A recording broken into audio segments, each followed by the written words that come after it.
side. We talked a lot of theory. Let's see it in practice. Draft time. Who goes to blue? Who goes to red?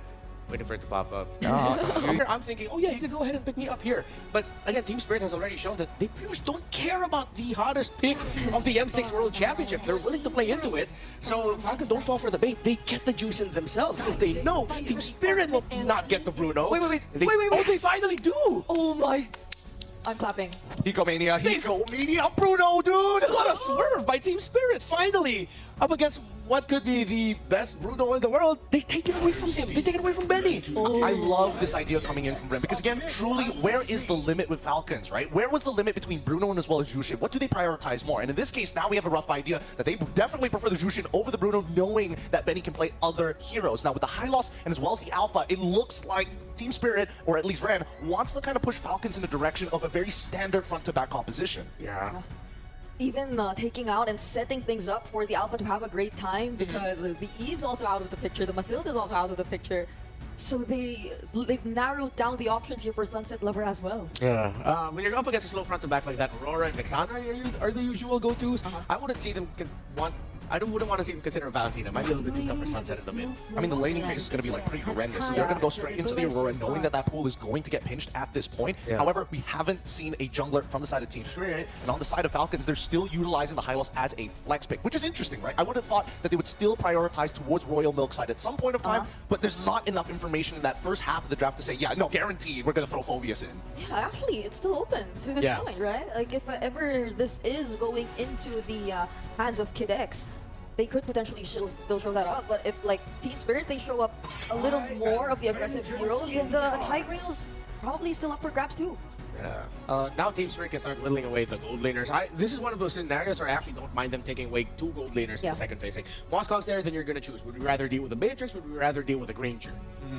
I think at this point in time, I would rather them ban out the Beatrix and then follow it up with the Cho, maybe the other way around, Moskov into the Cho, something of that sort, because I feel like the gold lane is going to play a not exactly the most pivotal role, especially in early mid-game, considering that Falcons already have high loss Jushin and as well as Alpha. That's a great support system to kind of peel your opponents away, but I think that Falcons, on the other hand, their form of attack is looking towards the jungle side. Hayabusa is already a pretty good bet, but also an indicator that they might want to play into a Beatrix, something a little less mobile in the gold lane.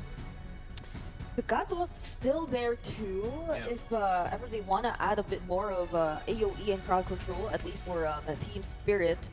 Though we aren't entirely sure for one shot, like what kind of jungle does he want to play into this kind of composition, right? Like Falcon, as far as we know, for the first 3 picks that they have, and if they complement it with 2 more early game picks, you wouldn't necessarily want to play an assassin into this kind of lineup, right? Yeah, it's kind of tough right now, the second phase of Team Spirit. I feel like as strong as Hilda is, okay, they take away the Granger, the range of that might be unreachable.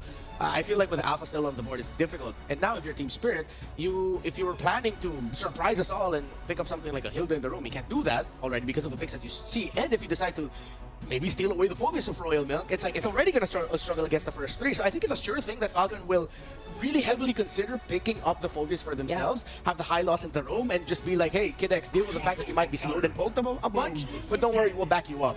And then now they take out the Gods of Gotcha too. I feel like the second phase for Team Spirit, Gideon is going to be tough. It is going to be tough, but it's not impossible to deal with, right? Hilda most likely isn't going to go into the roam support because, again, what are you going to do against Alpha, right? And I think that, honestly, Neutral has done a very good job reading into the draft. He sees the Moskov, what do I respond with, banning out the Hayabusa, knowing that maybe they want to play Assassins as a potential jungle pick, and then looking to keep that Hilda as that flex, but I feel like they've already seen through the facade. Yeah. Do you think Team Spirit might consider taking away the Tigreal option from Kid X here now?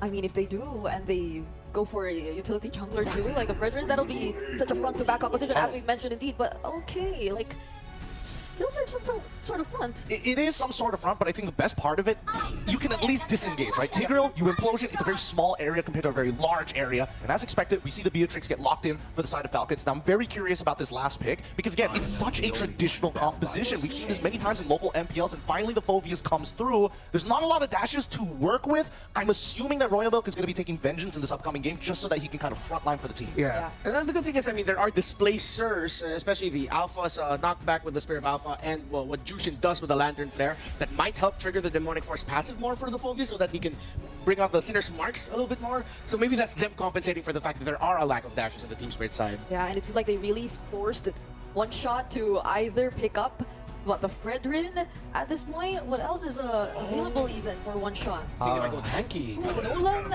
or the Bane? Oh, interesting. Yeah, no, because playing into a tank at this point, they've got true damage, they've got many ways to kind of stop you. You're not trying to hold back when you've already got a Beleric on your side. With Bane, a complete disengage, at least you have Again, it's some interesting picks, but we saw some of this even yesterday. Yeah, you know, the signature of Royal Milk again with the Phobius. We all know that if Falcon starts out strong, especially for the side of Royal Milk, things could go really for their side. Well, we're going to find out because one of these teams will be part of the greater four. Will the Falcons soar high, or will they be met by the Dragons of the North and cut short?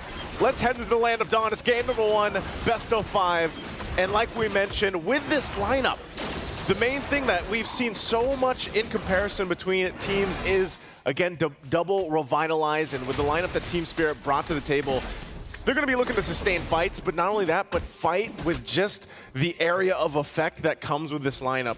Also, real quick, everybody, again, the M6 Pass is now available. You can grab it while you can, all the way to the 29th of December, and reach level 75 for free by completing all the tasks. There's a ton of goodies for you guys. Claude's Battle Emote, the M6 Glory Avatar Border, the Battle Emote for Bakshi, and of course, Bakshi's new skin, the Dauntless Shield. Now, going back to it, this is a big thing. The gold laners here for both teams are massive to the success of these teams up to this point.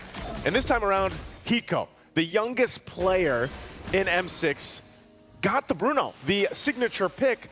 And like our panel mentioned, probably the best Bruno player right now in M6. Yeah, I actually was thinking wondering if Hiko would really go for the Bruno, considering that he's going up against, you know, probably the best Bruno in the league. But in this case, since they're red side pick, they really have to, you know, take away the Bruno of Benny. They got to take him away. I like the fact, too, that Hiko's going to be playing a little more defensively. You know, he went with the tenacity here this time around, also on the Bruno. But that's the thing, you know, you have this Beatrix, and it's kind of funny because both of them have basically switched things up, you know, even in terms of the emblem here. But nonetheless, we've seen things work great for Falcon Esports. I mean, no one can forget the series they had against FNOP. Now for this one, first objective for the taking. First turtle's just going to be started up by Team Spirit. Okay. Kidx using the Ring of Punishment onto One Shot, but One Shot with the Deadly Catch Retribution combination is going to secure the turtle for the side of Team Spirit, but they're going to go for more and bring down Dax. Double Revitalize is coming up. Wrath of Pride coming in from Sawa and might be able to take down Kidx. Though one more hit, One Shot, will he be able to do it? The Crab Claw Cannon is going to miss, but here comes Royal Milk with Infernal Pursuit, has to flicker out. Wow, he already flickered out, so not going to be able to actually pursue under that turret. That's fine, again, relying on the Revitalize that they had. But this is what I was saying, you know, every single time you think about these early fights and you don't really have the damage available, Team Spirit has the upper hand just because of the fact that they can sustain through those fights and even fight around Sawa with the Belric. We've seen this pop up now quite a bit of times, but if you think about it, the Belric, when he sets up that Wrath of the Dryad and then you have this Bane available in One Shot's hands, and it's a lot of just capabilities to fight, you know, go toe-to-toe, rely on your AoE again, and I think that's where Falcon Esports has to kind of dissect that strategy on how they want to approach the early fights, because obviously we get further in the game, then they should be able to go ahead and utilize this Jushin pick and even the Beatrix later on. Yeah, and speaking of the team fights, rather, Sawa can actually is a good counter coming in against Benny's Beatrix. Again, the passive of the Beleric is going to be crucial in terms of the return damage that they can get for the side of Team Spirit. Okay, looking at this again, both teams just kind of getting in position. I'm wondering too if they want to go ahead and focus on the gold laners or just kind of let them be in their lane. You know, we've seen this so often now throughout M6 where the gold laners just go ahead, they farm up their own, but then they just battle out 1v1. And that's why I think it's such a skill match too. You know, that lane specifically is where you usually see a lot of just the battles for themselves, 1v1. And we've seen some of the best gold laners come out on top of those exchanges and then, you know, scale into the game, where on the opposing side, you have a little bit of a later start, but already look how many people are up here towards the top side, opposite of the turtle where it's spawning. Not sure if they actually able to find anything from here, but they might force a fight before Falcon rotates down. Yeah, and that's the thing, that they're all just really focusing up on the XP lane, really waiting for the gold laners to hit their power spike. At the same time, if you clear out the XP lane as fast as possible, it sets you up perfectly for a potential neutral objective takedown, because you have more bodies, you have more zone, and you have more ground coverage, and that's what Team Spirit is looking to do right now, setting themselves up, but 4 members of Falcon Esports are here in the turtle pit. You're going to get set up for it again. This one, if Falcon can take it, they'll go ahead and even out the Turtles. It looks like they're going to get the advantage, though, in terms of the space. It doesn't even look like there wants to be a contest. So that is second Turtle of the game going to the hands of Falcon Esports. Really just kind of low action, early game right now as both teams kind of get farmed up and situated. But, Hiko? They're going to cut off the exit route, but Hiko manages to flicker out. But he left Sawa alone, has to use the Revitalize. Here comes the passive. It's going to hurt. But Benny says, I don't care. He's going to bring down Sawa. But on the other hand, the counterattack from Team Spirit onto the middle lane. They will take Dax as well. All right. That's what you have to do. And now this is where the pressure happens. Kid Bomba trying to hold his own. He's going to get dived under the turret. 1v1, but he has the Revitalize. He stays alive, and here comes one shot. Royal Milk has to flicker away, doing the Infernal Pursuit, but is it going to be enough, though? In the hands of two members of Team Spirit, it's not. Great choice there by Kid Bomba, to go ahead and bait that in. Still had the Revitalize, and then they get the call from One Shot, pick up a kill. So these small things, keeping that gold lead under control, because earlier Falcon Esports was starting to build up towards that 1K, getting it built in. Benny does pick up a BOD now up to this point, and this is where we start to see the tier 1s being focused, and it goes down. So Team Spirit playing into a position where when this next turtle comes up, we'll most likely see them contest it. The last one, they just kind of gave up. Yeah, Team Spirit actually was the first to take down a tier 1 turret, and it's expected. As long as you have a Bane that has a good start, it's just going to tear down turrets, turret after turret, give enough space for Hiko to eventually reach his power spike and make them reach the 15 or 16-minute mark, even if it reaches that point. So right now, even if Team Spirit just has a 200 gold lead, the lead that they have actually extends to the macro that they can gain, because again, in terms of turret pushes, they're actually ahead compared to Falcon Esports. Objective up, both already in position, and this is, like I said, you're going to be able to utilize the fact for Team Spirit with this lineup. Now, Hiko, he's only got a Host Clause right now. He's still working on the second item. Over on the other side, Benny, BOD still locked in. So it'll be Dax that starts things up, and they're going to be zoned out a little bit here in the mid. Royal Monk doing a good job zoning out One Shot.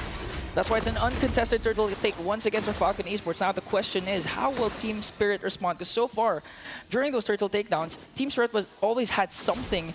If they want to go for the dive, if they want to go for the kills, they'll do so. But right now, Falcon Esports is on track to leading and dominating this game. I think they just more so know that, oh, hold on, Glorious Pathway to cut off. Are they just going to be able to collapse down? Sawa in trouble, too.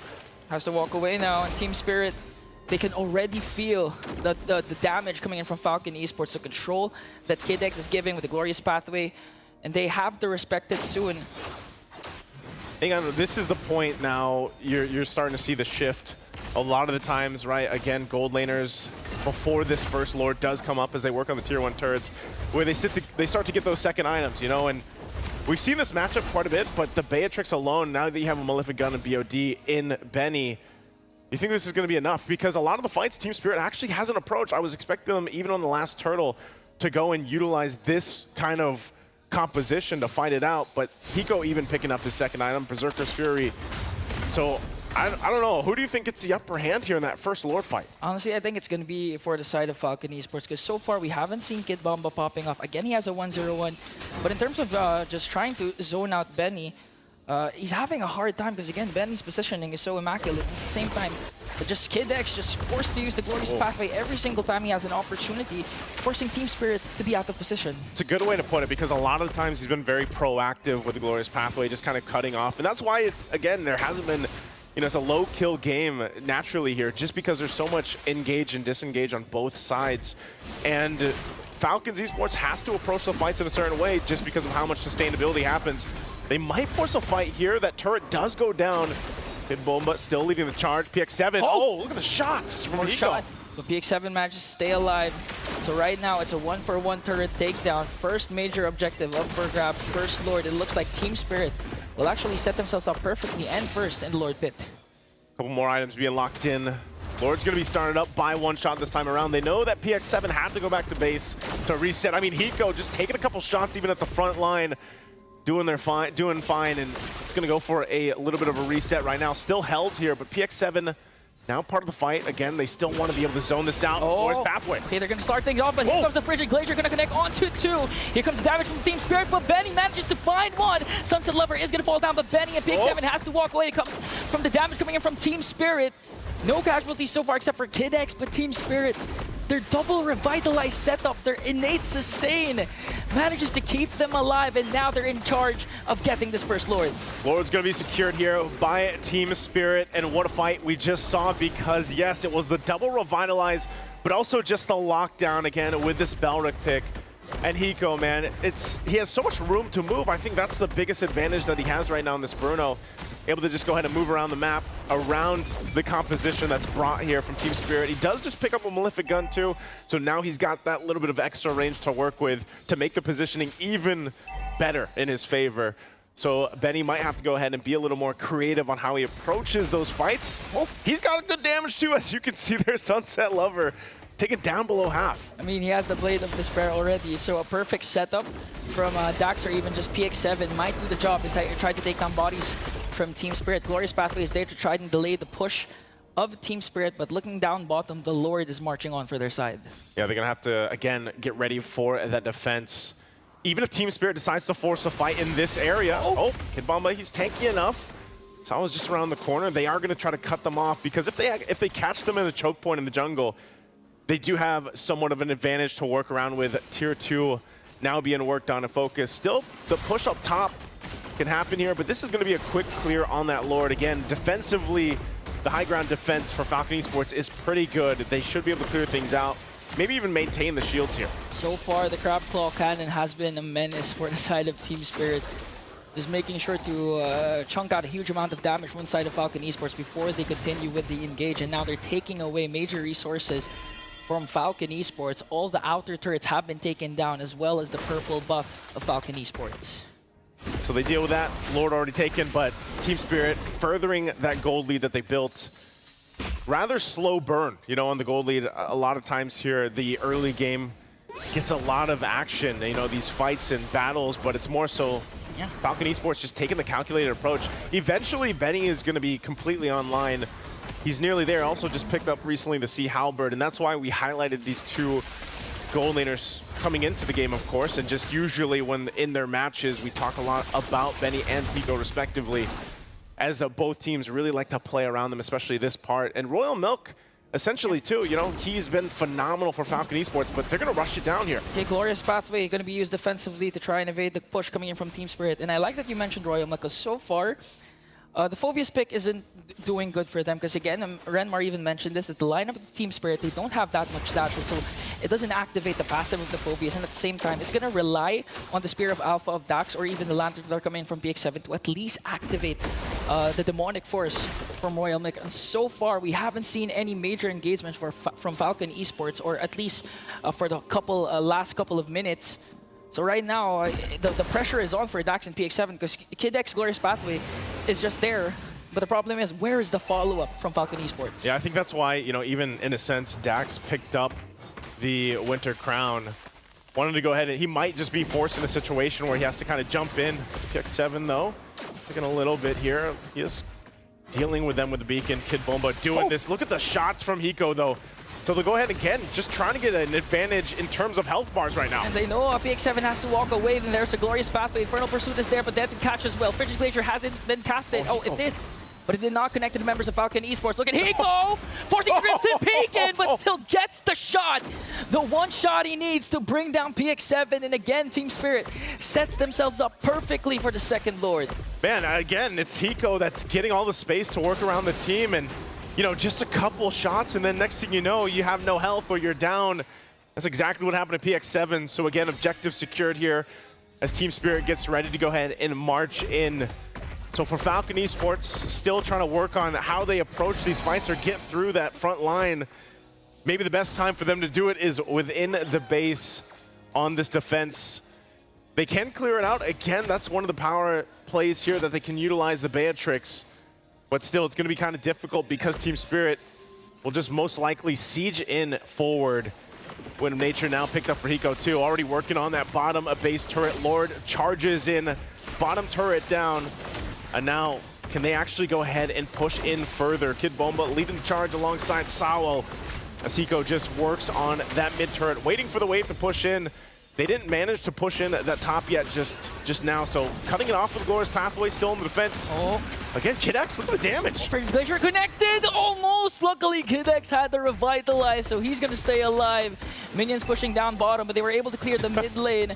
No additional inhibitor turrets taken down for the side of Falcon Esports. Next wave's still being worked on. I'm not sure if they are actually able to get more, though. This is, again, Falcon Esports' lineup. We've seen it before where you can actually just continue to defend, deal with this top turret, though, actually going to be forced in and falls now. Finally, Team Spirit one hit away. Hiko will be able to get that from a distance. Still, mid lane being held on as much as it can. But they can't just stop this range. I mean, there's no entry point, really, for Falcon Esports. Even for Hiko just to sit outside of the range and just knock it down slowly. Oh, they're having a hard time, but they do have to respect the damage coming in from Benny. One shot has to walk away. They do, however, save their mid lane turret still. But they might go for an attack here. Again, no, Glorious Pathway still on cooldown. And Team Spirit, even though they don't have that much dive, they were still able to take down 2 inhibitor turrets with the second level Lord without even suffering any casualties. And actually, that might be a good sign for Falcon Esports, that they know that Team Spirit doesn't have a dive. It's more of a reactive kind of composition with the Frigid Glacier or with the Wrath of Dryad. So if they can push the tempo and find an opening, they can manage to come back from this game. We'll see if they can actually cap it out for Team Spirit, or if they force a fight, just trying to get a numbers advantage. Again, Kid Bomba There's the dive. goes in, but that's the thing, you know, there isn't a clear sign for them unless they can just try to get out some of the Revitalize, or maybe the Glorious Pathway alone. But so far, it's just been kind of the teams really just limit testing each other. And Hiko, if he's able to get a couple shots off, then great. If not, they can just do what they've done, you know, the past 16 minutes. There really hasn't been a situation for Falcon Esports to force that fight just yet. So we might have to look to see if once they get some of the items locked in, get a little more tanky, maybe they can approach it differently. Okay, so looking at One Shot, he wants to go with the damage approach. Wants to match up against Benny. Picked up his Blade of Despair as well as the Malefic Roar. So right now, Team Spirit just focusing on taking down this Lord. The Falcon Esports, Kid X can go for the Glorious Pathway play once again, but it's going to be crucial for Dax to hit the Spear of Alpha to the proper targets, to activate Royal Milk's passive, and then go for the Infernal Pursuit. Cool, look at that. Even Royal Milk just takes a couple shots, ends up at half health. If Falcon Esports can somehow get an advantage against this Lord, maybe even just steal it away from Team Spirit, but that might be their moment, their window of opportunity to go ahead and bring things in their favor, because, again, they have so much space to cover at this point. And it's really showing difficult, like how much even Sunset Lover alone on the Aurora, like you mentioned. There you go. Kid X from the back with the Glorious Pathway, forcing someone to use their flicker. Sunset Lover, actually. And now there was a major resource expended for the side of Falcon Esports. This might be an opening for Team Spirit. They know that the Glorious Pathway isn't there, but they're still revitalized. Looking at the damage coming in from Hiko, that's going to hurt PX7, forcing PX7 to walk away and be out of position. But Falcon Esports, they know that they have to contest for this Lord, because so far Team Spirit has been approaching the pushes surgically. Royal Milk quite low, and Team Spirit will again go for the Lord. See, it's almost like Falcon Esports just wants to get these even Revitalizes out if they can, but Team Spirit's doing such a good job at just holding on to it. Again, Glorious Pathway dropped down. That's how long the Lord dance was. He was able to cast 2 Glorious Pathway. Now Team Spirit executed that to perfection. They didn't go too deep. They didn't go for the over-aggressive approach. They know that they have an advantage when it comes to securing this Lord, and they did that. And this might actually be the final Lord that they need to take down Falcon Esports. Because again, we're in this 18-minute mark. Hiko has been really activated. They're saving their Revitalize in case they're targeting Hiko. And One Shot so far, the damage is going to be enough for him. Just one Crab Claw Cannon can do the job and chunk out a huge amount of health coming in from Falcon Esports. At this point, they hold on to one turret, but it's going to be gone in a second. Base fully exposed now for Falcon Esports, and Team Spirit slow but steady in this game and just worked through the consistency. Can they end it on this Lord push? Fully locked and loaded. They're going to force the fight. Lord pulled up here towards the top. Glorious Pathway once again. And Royal Milk goes in with the Infernal Pursuit, just trying to target Hiko, but again, the double Revitalize is there to save him. One shot gets a kill onto Dax, plus a kill onto Royal Milk. On the other hand, PX7 just trying to delay, along with Kid X. Gets a shutdown onto Hiko. PX7 goes in and pops One Shot's immortality. Wow, so Falcon Esports is going to be able to actually defend against that because they were able to find a Sunset Lover and Hiko. Although their base ended up at half health, but right now, the remaining members aren't going to be able to actually cap out the game. So Falcon Esports staying into it almost at the 20-minute mark. This is now territory where we start to see the item swap come into place too. Rose Gold now picked up for a Benny. Divine Glaive for PX7 too. Hold on. Oh, they're not going to wait for Ego. They want to go for it. They have minions. Here comes the Bennett. Oh, but Team Spirit secures game 1. Didn't know if they'd be able to end it there, but hey, they did. They didn't need the mid or the gold. They'll just go for it. Brute force their way in, and Team Spirit does it in a very consistent fashion too. Again, a game that didn't have too many fights though. The way that he builds is very, very simple. Give me as much damage. He had to eat dirt for the team. Yeah, I think the difference too is that once they decided to go in for the commit, there's almost no way for them to get out of it. I mean, the glorious pathway was there, yeah, but like Team Spirit, once they go for the chase, they're almost always able to catch up to Falcon Esports. It's different from when they have the Mathilda in their hands. Like, they can go in and then just get their XP learner out of the mess once they feel that it is not entirely on an advantage for them.